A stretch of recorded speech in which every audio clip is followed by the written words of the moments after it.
Good evening, guys. Come on in. Come on in. I'm going to give you guys a few minutes. We have a big show. It's a recap that Nancy, it's going to be like War and Peace a little bit. But we're going to catch you guys up. And in this whole saga, I really didn't get mad. I mean, because, we're journalists, we're professionals here, right? We try not to get emotional. I didn't get emotional until I read your piece in American Thinker last week. Oh, that's good and bad, I guess. It really, really pissed me off. Yeah. Not priorities.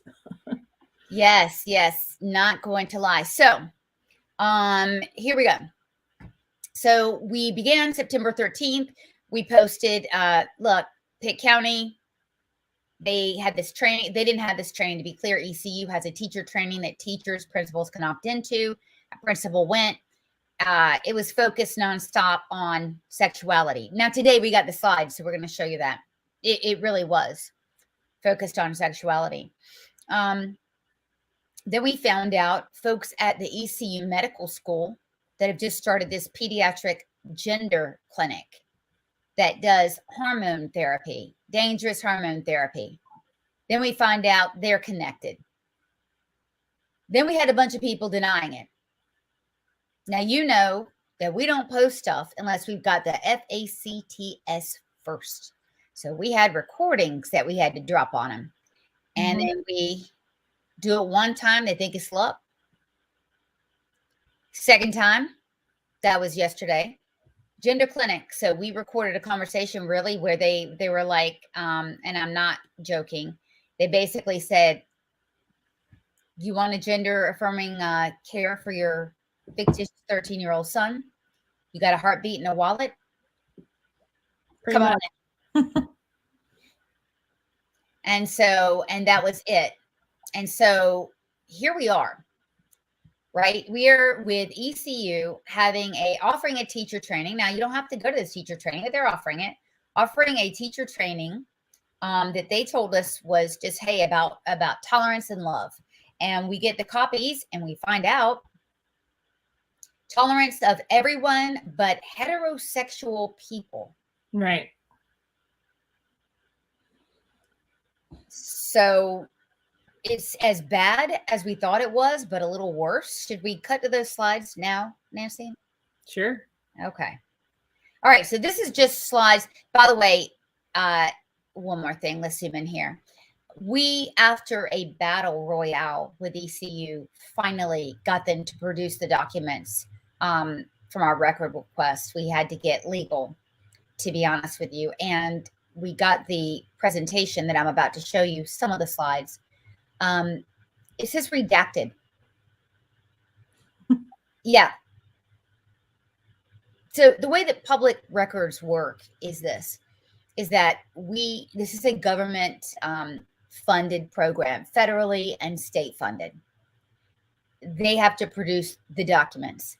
They're not allowed to redact it unless it's like a piece of health record, a private citizen's name. We think they're redacting the medical aspect of this training.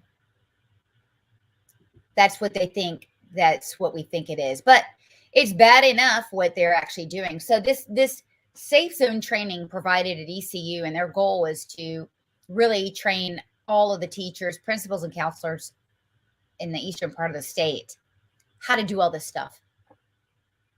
You see it right there.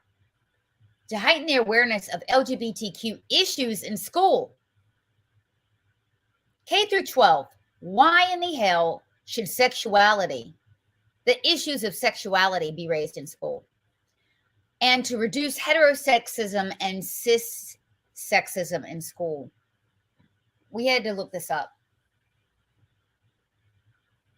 I just think it's funny. Go back to the slide again. I'm sorry. I might be giggling kind of through this. We have gallows humor around here, guys. I'm not going to lie. We really do.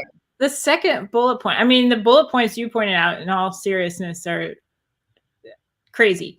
But the second one, it says, to illustrate East Carolina University's commitment to address all types of diversity.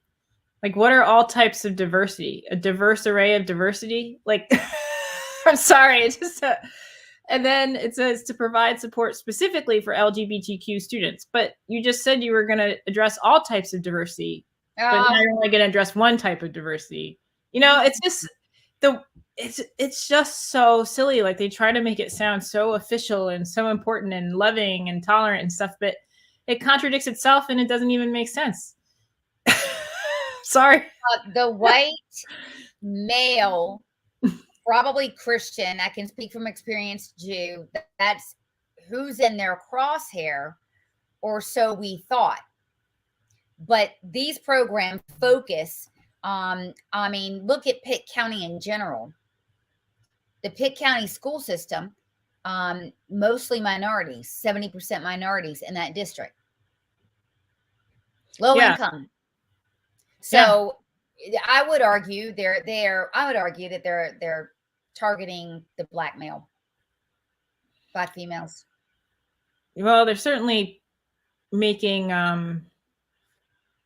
all heterosexuals out to be bad, which isn't very tolerant.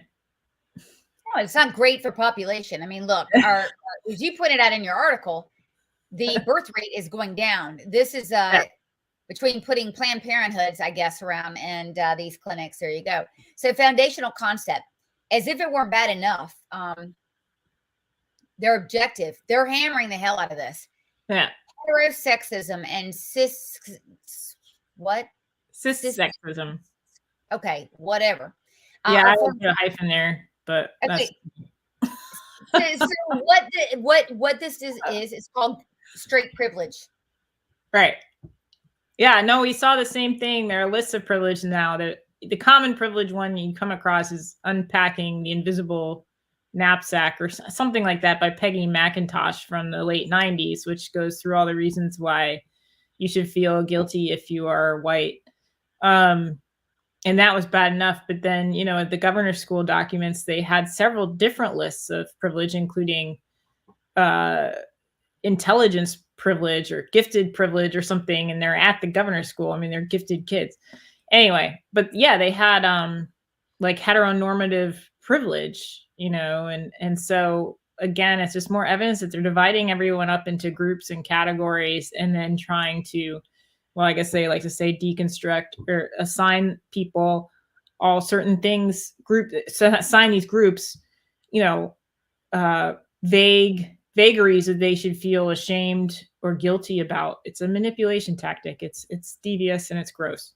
It's disgusting. This is the most disgusting training that I've ever seen, besides the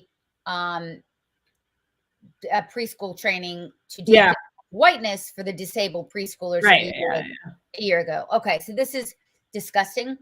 ECU has completely downplayed this. The principals involved have downplayed this. I made it very clear. Republicans are chief among those downplaying this, including the principal, the first principal, the Farnborough principal that went to this and loved it, etc.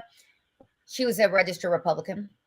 A couple of council members that are registered Republicans thought I was mean and nasty and blah, blah, blah. So I have to tell you, again, you guys, this is first day of early voting, right? You need to make it damn clear. We expect you to end this program. When you're denying it, that's the first step of something's wrong. Right. You cannot deny it because I've got it right in front of you. Yeah. This is not something that belongs in K through 12. I want to stress again, this is opt-in. Teachers can go to it. We're going to tell you who's involved that you need to be aware of in a minute, because it may not be as simple as what we say. Okay. Helping with coming out. This pisses me off. Yeah. Well, the second one is, it says, follow their lead. That's indicative of gender affirming care, meaning whatever they say is right and there's no argument. The immediate affirmation style model of gender dysphoria, say, or whatever. There's no discussion, which is dangerous because you could be looking past either other mental health issues or a past history of trauma or something that is manifesting itself as these feelings about your own identity. Or, maybe there's confusion there, like the child is saying, or the adolescent is saying, they want to be the other gender when actually they're gay or whatever. But the immediate affirmation model has several problems, and it ignores a lot of other issues. And teachers, while certainly can be very supportive and be mentors, are not trained medical professionals. So to say they have to follow the child's lead right away and that's the way you handle it, I'm not so sure that that's correct. Even trained medical professionals are full of it and don't know what they're doing and are dangerous and are experimenting on children, as we have reported at ECU. Yeah. So, I had a problem with that second bullet point on that slide. Yeah, absolutely. The respect confidentiality. I'm telling you right now, that does mean parents. They're going to try to argue differently, but just believe me. I agree. I think that needs some explaining as well. We're going to get answers. The truth about gender identity. Here's something that you're hitting on. Gender identity is an inherent concept of the innermost concept of self. How they perceive themselves and conceive of themselves. I want to tell you this. Now we're in my lane of expertise. This is called ego when you look at the psychodynamic theory of personality. And ego is fleeting. It's sort of like this. If you project something on the wall, right, the ego is the projection that isn't actually real. The projector is real. It has object continuity, right? That's real. The projection is the ego. And so when you are talking about a permanent solution for a fleeting ego, a part of the ego, which is transient, big problems. So we know that this training is connected to ECU and their brand new gender clinic for children. And that's very troubling. So the concept, Nancy, that this is the concept of self. It influences every part of one's life. I mean, okay. It's fluid. It may change over time. Exactly what I just said. If gender identity is fluid and ECU admits it right here, tell me why they have a pediatric sex change clinic. Yeah, that's what I don't get, is if it's fluid.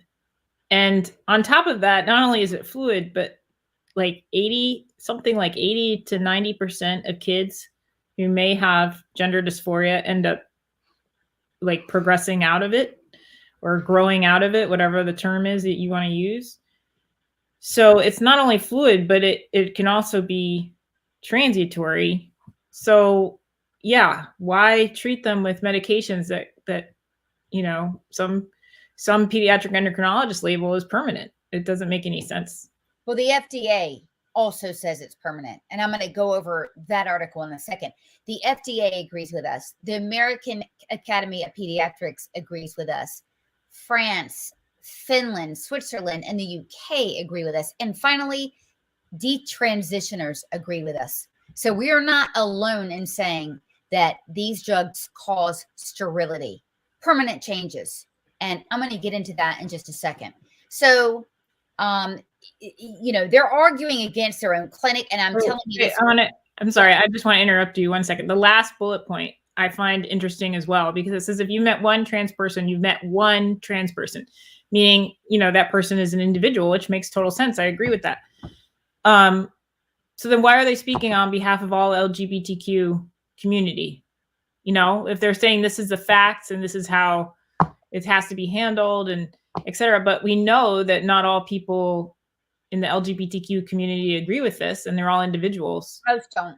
So I mean, that's what I'm saying is I just find when I went over some of these slides earlier and going through these bullet points, like there's so many points that you can pull out that are completely contradictory to what they've just said in the previous slide. You know, homosexual, or what did they say? Heterosexuals are oppressive, but trans people are individuals. So it doesn't make any sense. No, well, none of it makes sense. And if you question it, you're a transphobe, right? Right. And there you have that. All right. So your article came along, which scared the hell out of me. A couple things is really going to make you mad, people, is this. We gave $215,000. Million. Sorry. Billion? Yeah. Wait, Million. Million. Okay. I want to be very accurate. We're dealing with numbers. So yeah, there's a lot of numbers in this article. You guys know how I am. So we just gave 215 mil to the program and to the Brody Medical School program for them to do something really nice, and that's to improve rural health. Right after that, they turn right around and open up this this program. And actually, in the article for this pediatric gender change program, they're saying, yeah, we want a whole new building for this. And we are not only paying for the surgeries to be done because in North Carolina, Medicaid will pay for that. Okay. We're also paying for a brand spanking new building, part of which will probably end up going to this demonic program. Another thing that scared the hell out of me, sorry to interrupt. No, that's all right. You're a Duke trained general surgeon. UNC, yeah. UNC. Okay. Duke undergrad. Okay. Right. So you're looking at this and saying, wow, dude, this is crazy. This is not the proper training. A pediatric endocrinologist is going to, that's okay. We don't like it, but that's at least they're trained to do that. Yeah. That's the thing I picked up on with this one that's different from a lot of the other ones. And I think even Vanderbilt, like you mentioned in your story, Sloan, and I think everyone probably in this community has heard by now about Vanderbilt having shut down their surgeries after the exposure of Matt Walsh. And I went and looked at Vanderbilt's pediatric gender clinic and trying to figure out who staffs that. And from what I could tell, it looked like pediatric endocrinologists as well. So, I mean, everyone was outraged about this. And even Vanderbilt had pediatric endocrinologists. But here we don't even have that. We have primary care physicians who have done some peds electives and granted have been, I guess, took the boards for general pediatrics, but have no additional training. And not only that, but don't even have any research in the field of endocrinology or hormone therapy or whatever you want to call it. And so I just don't understand that. And not only are they trying to do it, but their goal is to have it infused throughout primary care so that any family practitioner, any medical internist, any pediatrician without any additional training can just go ahead and set up shop for a gender change clinic for all ages. Like they did with oxycodone. Exactly. Like with opioids, normalizing this throughout primary care in kids. And it's funny because some of the woke institutions, ironically, the ECU, I found this out since the article, the ECU dean, the dean of the medical school, is on the board of the AAMC, which is what I quote the statistics from in that article about the doctor shortages.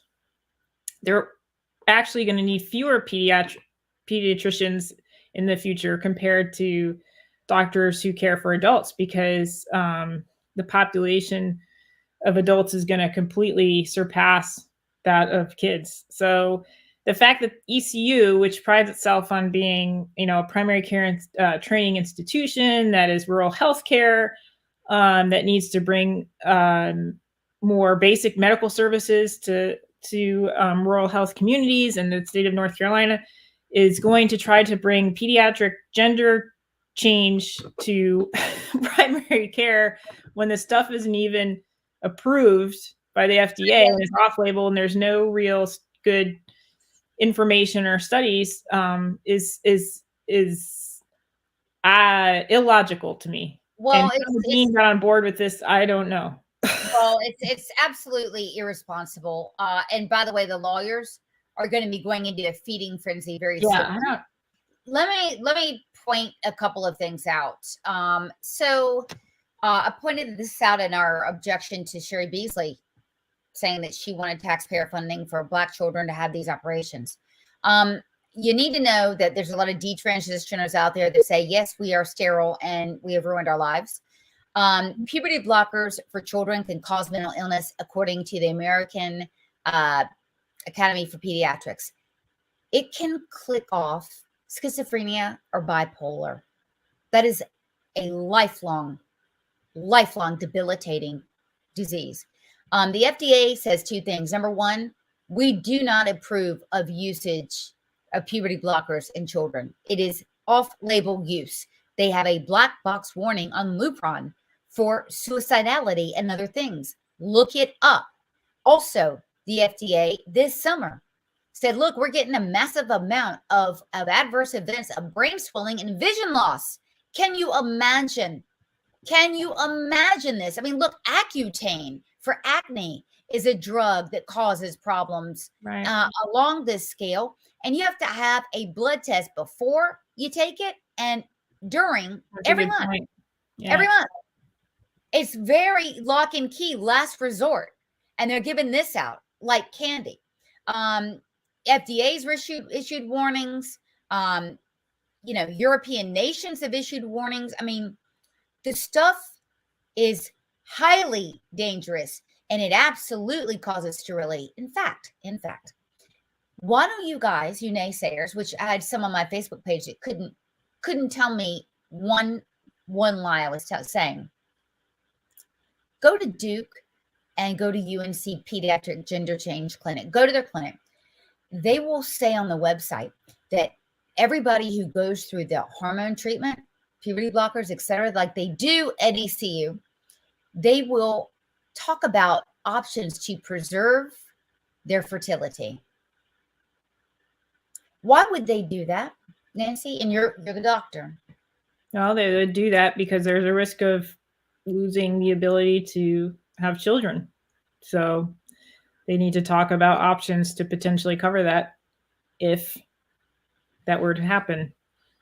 And it must be a significant if they're going to talk about it. Exactly. So what ECU is doing, it's evil and wrong. It's evil and wrong, and we are going to stop it. We're well on our way. We are hearing from donors, to former donors and alumni all over the state. They're pulling their donations from ECU. We want to strip them off completely. Yeah. We want the funding gone. I want the legislature to hold them accountable. I want the ECU dean of the medical school and Vidant Health CEO held accountable. And I want the chancellor held accountable because he sat through that convocation there, listening to this without a problem. And it's pretty scary. Where are the adults in the room here? There needs to be adults in the room. And I just want to say, some of the loudest people against this happen to be gay people. Here's why. Gay people are being targeted for extinction through this program. They are absolutely being targeted because here's why.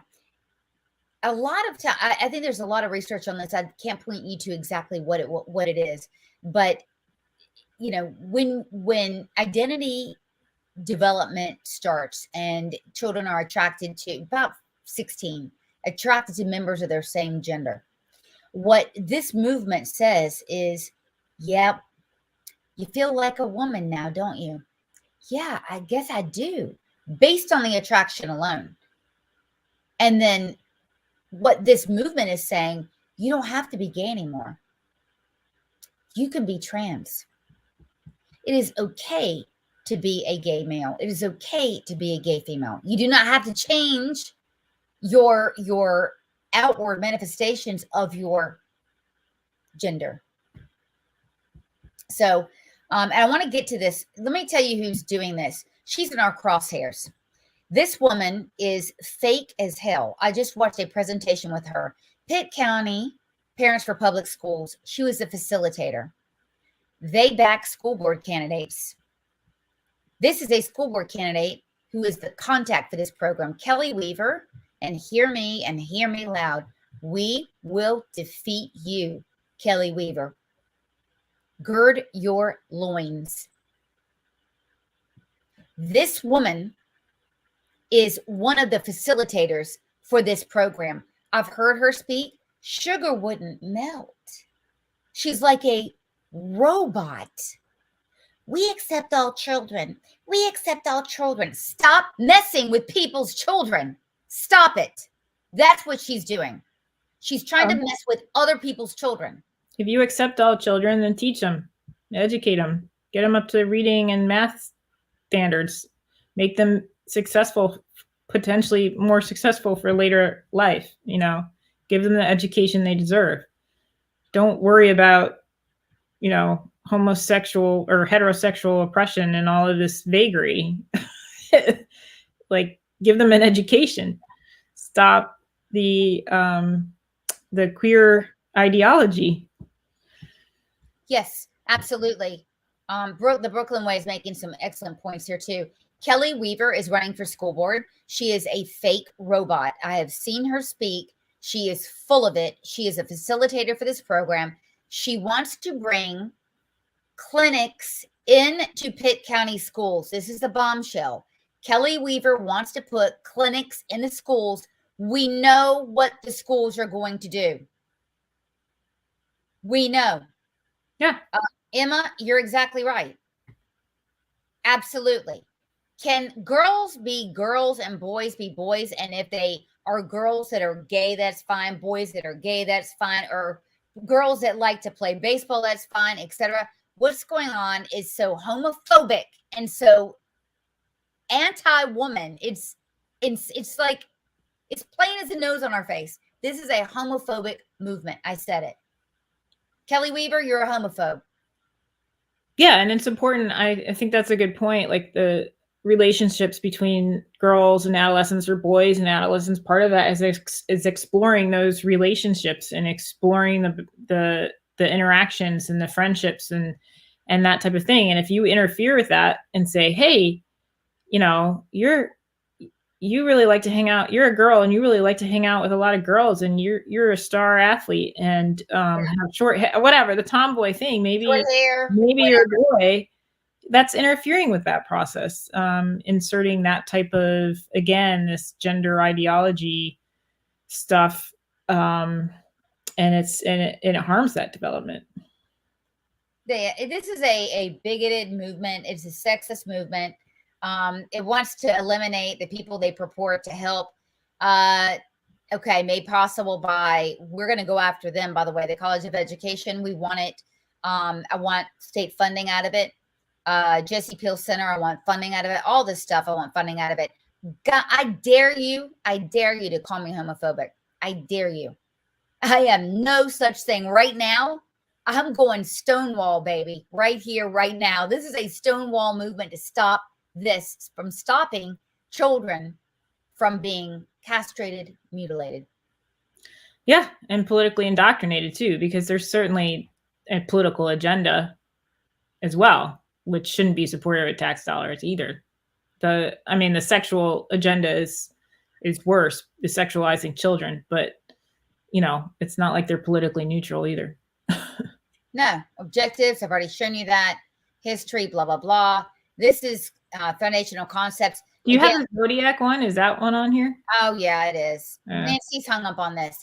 I get hung up on the words in the grammar. Can you imagine going around the room and telling everybody your name, your pronoun, your signs? And I told Nancy that Zodiac sign, what's that doing there? Zodiac signs are the next frontier in intersectionality. Oh my gosh.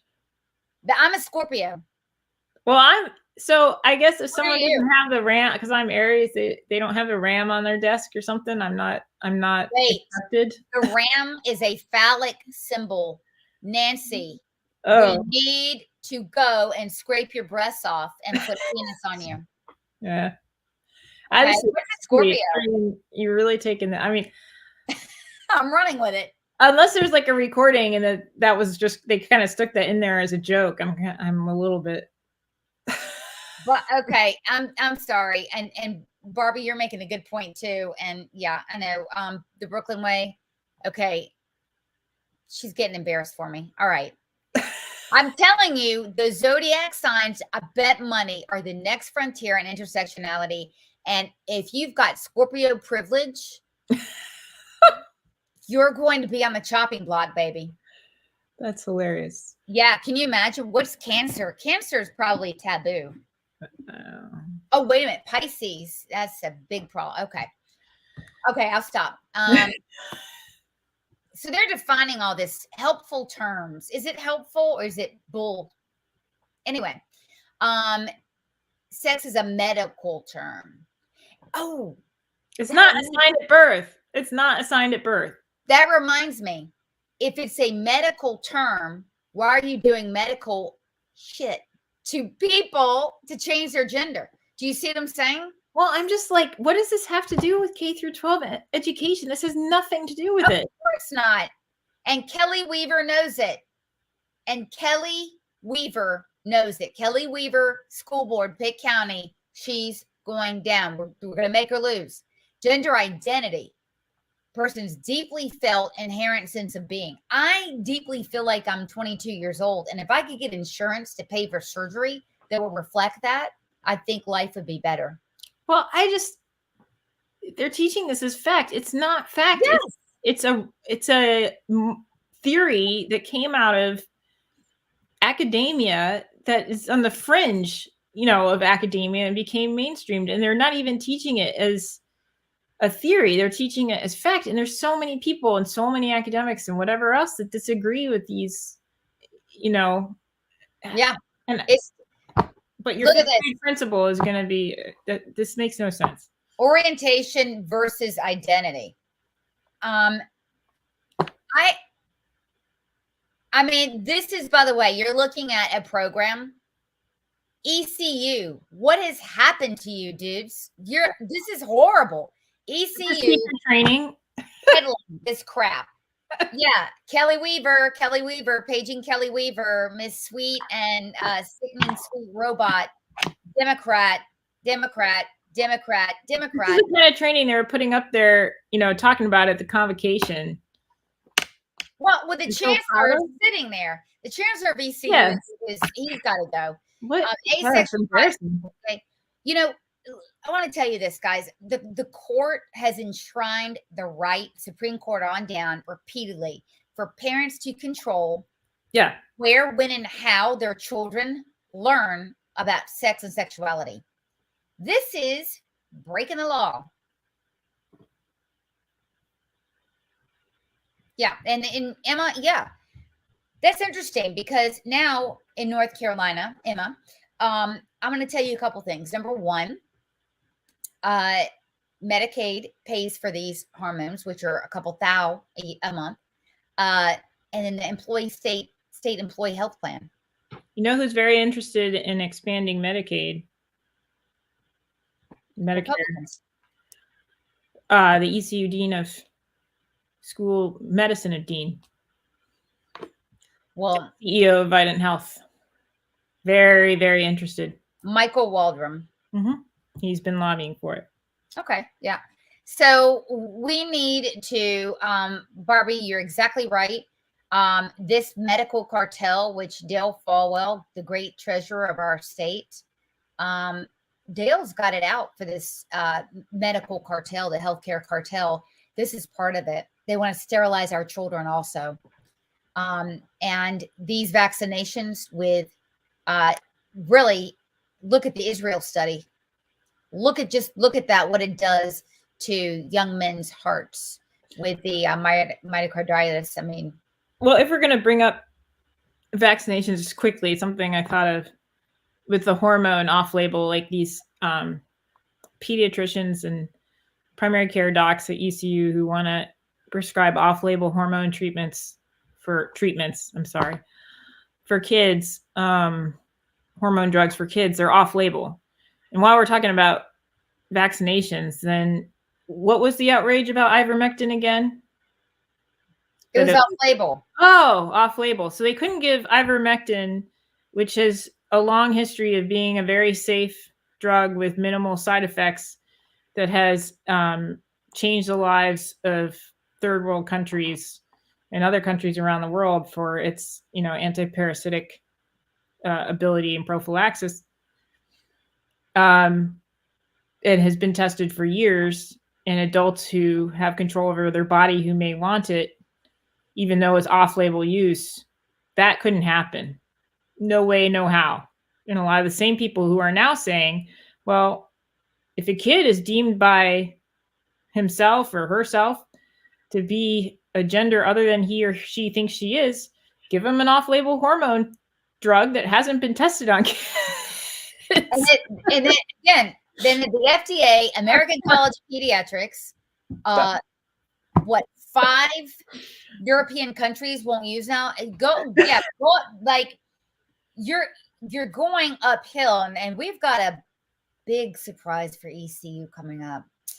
You see, there's a bunch of lawyers and stuff, and they've been looking at this.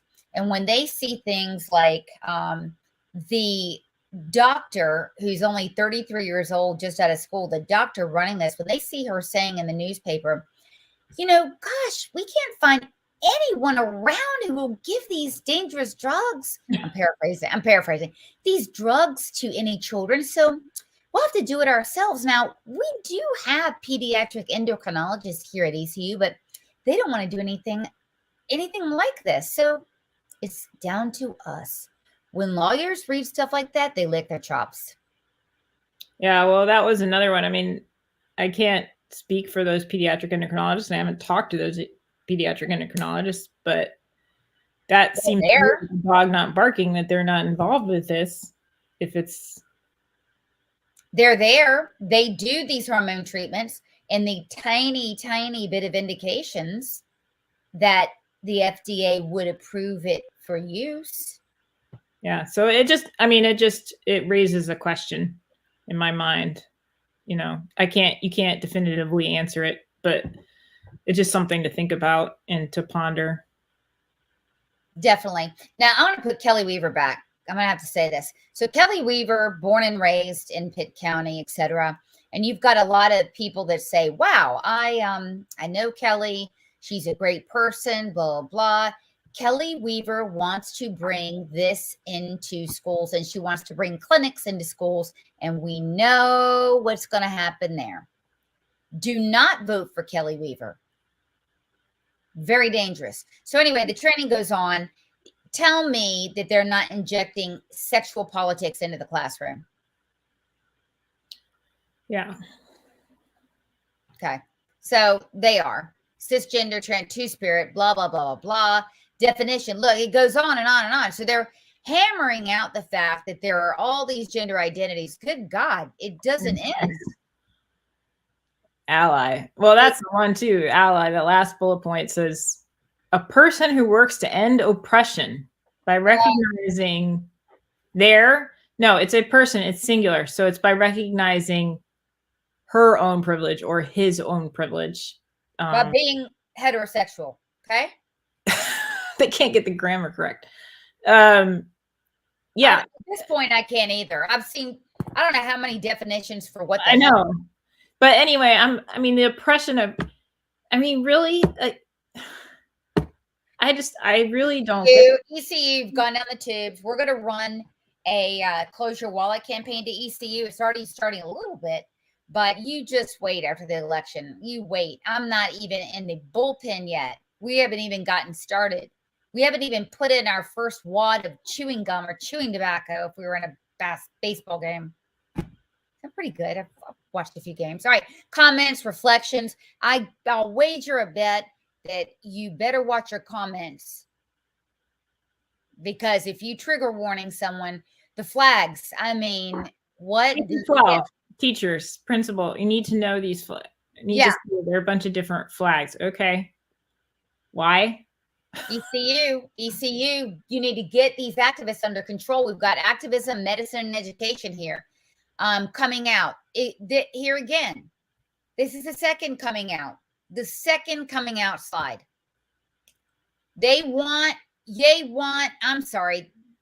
kid to come out so that maybe they can make thousands and thousands of dollars off of them giving them medication. That, or they're so insecure they got to feel important by a kid choosing them to confide in. I don't know. It doesn't. Where are the parents in these slides? Yeah. Exactly. Where are the parents in these slides? It's a good Help point. me with coming out. Is this the third one we've seen? Oh, no. Okay. This is where it says follow their lead, which is basically indicating gender affirmation. Yeah. Whoever these guys are, I'm about to find out. One's a principal, one's a teacher. I think I looked them up briefly. I think one's a 5th grade, or one's a elementary school principal, and the other, Mr. Todd, is I believe he's a high school teacher. I'm gonna look into both Allison and Clinton. I'm gonna look and see why you're so obsessed with sexualizing children. Why are you so obsessed with injecting sexuality into the classroom? Because we're finding, now I'm not going to make an accusation, but we're finding that sometimes there's been cases of some people who really get into this and they don't have the best of intentions. The truth about sexual orientation. There's more truth. Oh, wait, go back to the Nelson Mandela quote. I'm sorry. The fifth truth slide. Sorry, I just like to point out these little things. Please. So here we have a quote from Nelson Mandela. In the second sentence, it says, people must learn to hate, right? Okay, people must learn to hate. So if you say on a slide that heterosexuals oppress everyone else, is that teaching people to hate heterosexuals? Just wondering. Why, yes. Open-ended question. And I just answered it with my open mouth. Yes. Yeah, sorry. Okay, you can go on now. Okay. More truth about sexual orientation. Yeah. Okay. This is hilarious, by the way. I'm going to read this to you. Lesbian, gay, and bisexual individuals work in all types of jobs and they live in all types of situations.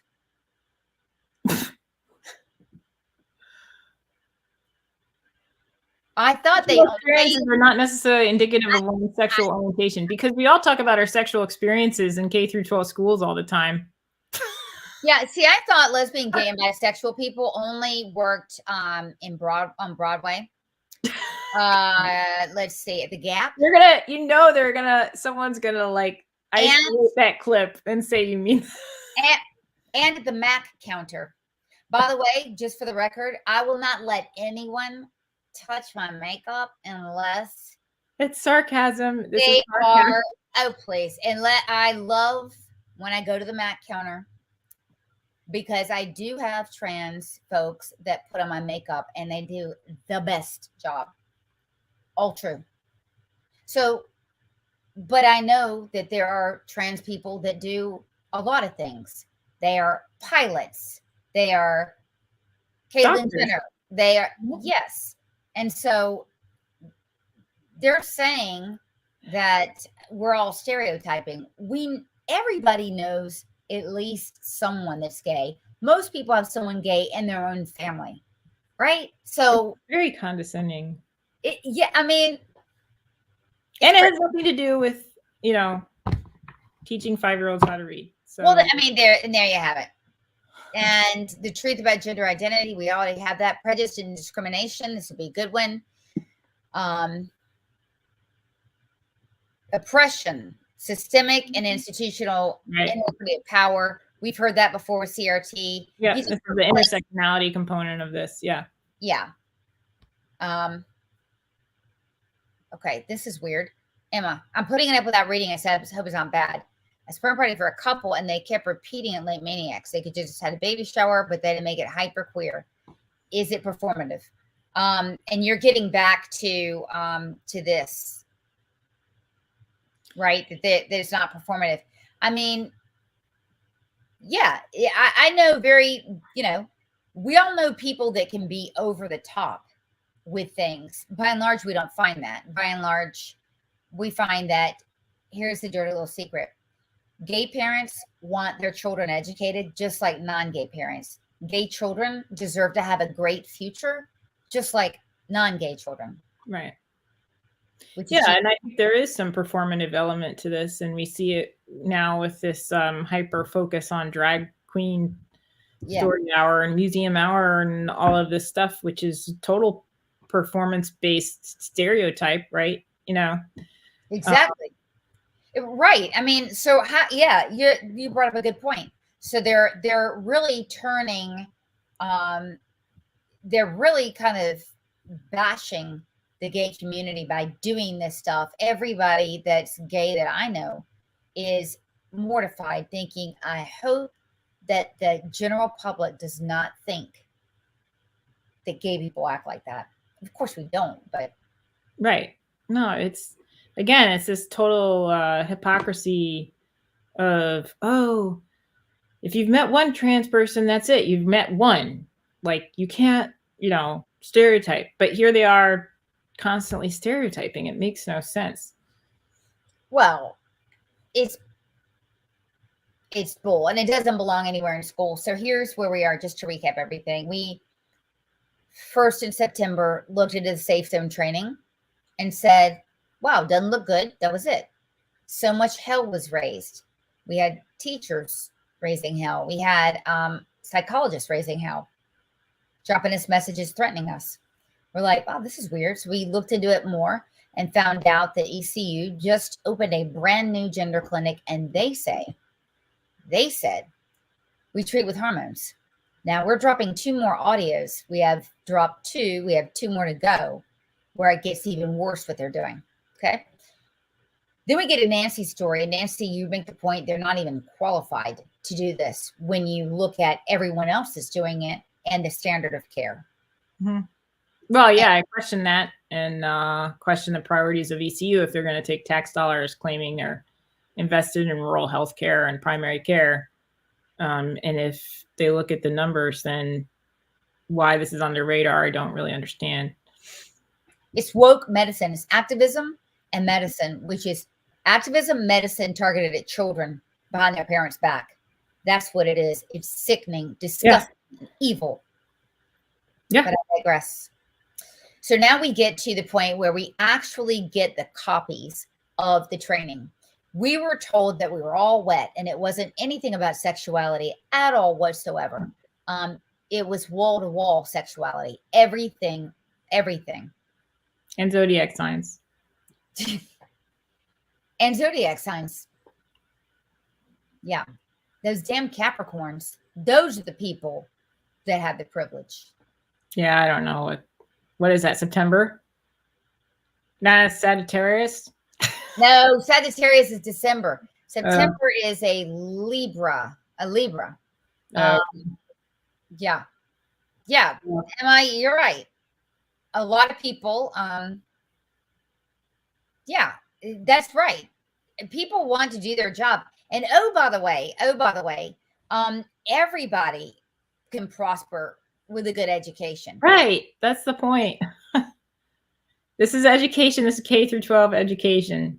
What they had on that slide had nothing to do with anything regarding that. And it's given by somebody who wants to sit on your school board.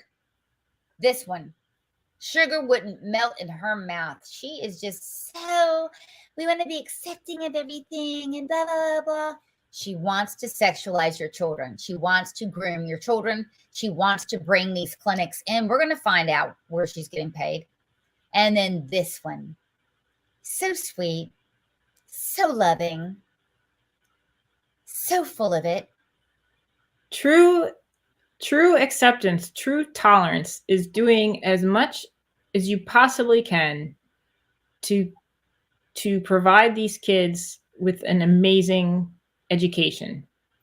And this kind of fringe, marginalized academic graduate school queer ideology is not that.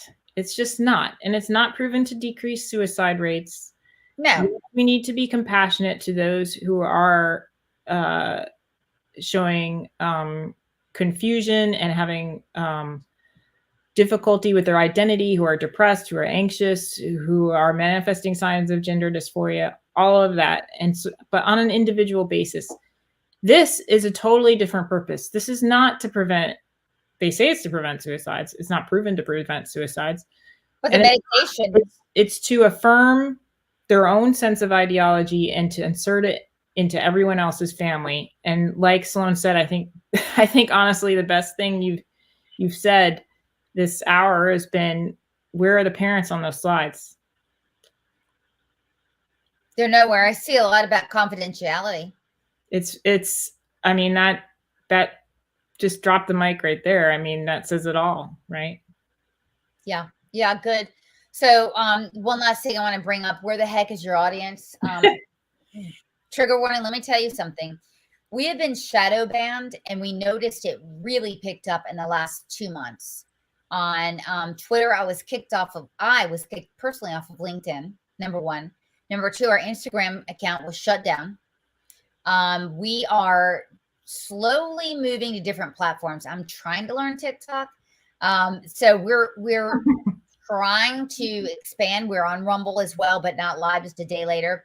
We are being shadow banned the heck out of, which is why I need to share this with 10 people, 10 groups, tell 10 people about this, share it. And by the way, on the replays, we get, in a 24-hour period, we used to get about 2,600 views. Mm-hmm. Now it's cut down. It can get right around 900 to 1,200. So we need you guys to help us on the replays. We'll be replaying it, but shadow ban is bad. I hope that Elon is going to turn this around. Yeah, I was reading some about that today. He's going to fire maybe 75% of Twitter's is the estimate, or the rumor mill now going. But yeah, I mean, other pundits that I listen to, that I like to listen to, that are more of this kind of direct common sense approach, are preparing for further shadow banning. And right now, yeah, I know certain pundits now that are starting their first 20 minutes on YouTube and to get all those viewers, and then switching to Rumble to get people used to switching to Rumble. So when YouTube finally cancels them, they have developed a following on Rumble. So it's happening to a lot of people, and it's frustrating. Yeah. Yeah. So, but we will get the viewers. Please do share. Nancy, thank you again for your work with the American Thinker piece. What was the title of it again? Oh, geez. Hold on. It was about primary care. I don't even remember my own title. Primary care institution prioritizes gender-affirming medicine for children. Okay. You got to read it. It's from, a surgeon's perspective. So yeah, I'm not clinically active though. I just need to put that in there. No. I mean, she could take your appendix out if you had nobody there, like you're in the woods. But see, yeah, I wouldn't just go ahead and do it, having been out of training for a while, practical training, because that would be unethical. Kind of like in the woods, though. If we had nobody else. Yeah, Survivor or something. Okay. Island. But as opposed to someone fresh out of MedPeds residency with no pediatric endocrinology training, prescribing off-label hormone drugs with psychiatric effects. For example. Like that, I wouldn't do. That would be unethical. But apparently some people will do it. We've heard about them. We've heard about them, and we are going to play an audio that will blow your socks off next week. So do stay tuned. Mm-hmm. All right, guys. Early voting. Today's the first day. You got to get out there. You got to vote against Shirley Beasley. Tomorrow might be your first opportunity to take an action against her. She says that she wants taxpayer dollars to go to kids. In particular, she singled out Black kids. I saw that video. Racist. Feed, like I saw that video, and it didn't even make sense. Like she was just kind of rambling on from a piece of paper. I was not impressed. Well, either she doesn't know and should know that's scary, or she knows and it's scary. The fact of the matter is, she is not fit to hold office. You must. It was not. Well, yeah, I mean, you can disagree and think that that other people have wacko ideas or whatever, but there's still people who are able to put it into a continuous, logical, as much as they can, speech. But this was not that. Well, I don't know what it was. I don't either, but what it sounded like to me is she's advocating for eugenics. Yeah. So, all right. Well, thank you guys. Get out there and vote. You got an opportunity to do your part to reverse this. We know that one party is pushing the hell out of this. I got in a tiff with Steve Bannon on Monday. I'm like, no, all Democrats aren't that way. He's like, Sloan, they're pushing it. So, you know, our job is to make sure that Democrats know this is a radical agenda that their leaders are pushing, and we've got to push back. Got to do your part. Got to go vote. Mm-hmm. All right. Have a good night, guys. Thank you.